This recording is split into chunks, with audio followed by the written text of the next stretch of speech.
Dobar dan i dobrodošli. Danas je tu sa nama nastavnica Ana Krgović, koja je također i modna dizajnerka. Dobrodošla, nastavnice. Dobar dan i hvala vam na pozivu. Prvo što bih imala da vas pitam jeste da ste vi jedna mlada i perspektivna nastavnica u našoj školi. Šta je vas tačno inspirisalo da budete nastavnik?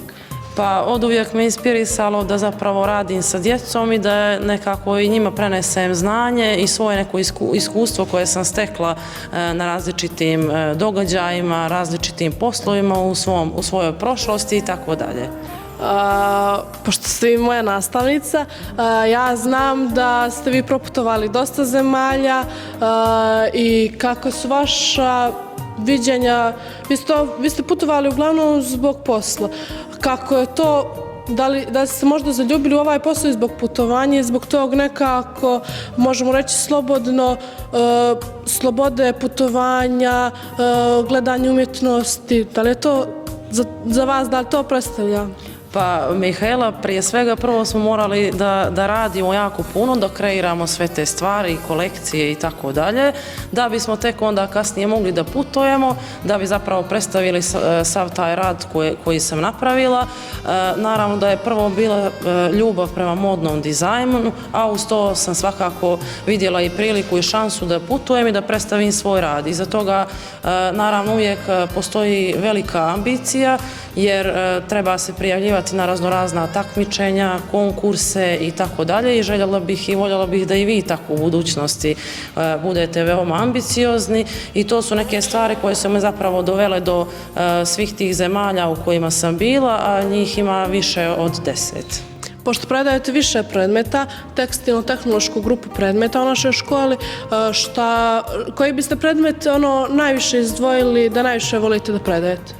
Pa nekako najviše volim taj praktični rad jer volim da prenesem znanje o šivenju, konstrukciji i drugim predmetima, a smatram nekako da je najzanimljivije učiti kroz kreativnost i igru, pa tako i u svojim časovima nekad praktikujem neke zanimljive kvizove ili različite igre koje će zapravo pomoći djeci da što bolje nauče to što je po planu i programu. Da.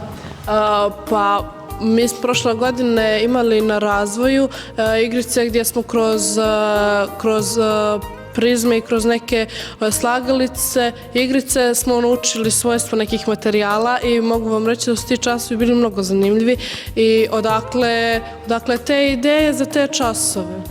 Pa mislim da je nekako 21. vijek i da je sve nekako dosta ubrzano, imamo razne društvene i socijalne mreže, jel tako, tu su TikTokovi, Instagram i sve što vi zapravo mladi volite i onda smatram da je nekako poželjno da imamo i takve momente gdje se djeca zapravo kroz igru nauče nečemu jer toliko imamo različitih slika, informacija i sve je toliko brzo da nekako naš mozak se zapravo brzo uspava kad imamo puku teoriju i takav način predavanja, tako da smatram da je to i kao što ti kažeš, sjećaš se dosta tih zapravo stvari koje smo naučili na razvoju, a to smo najviše učili kroz igru. Šta planirate u budućnosti?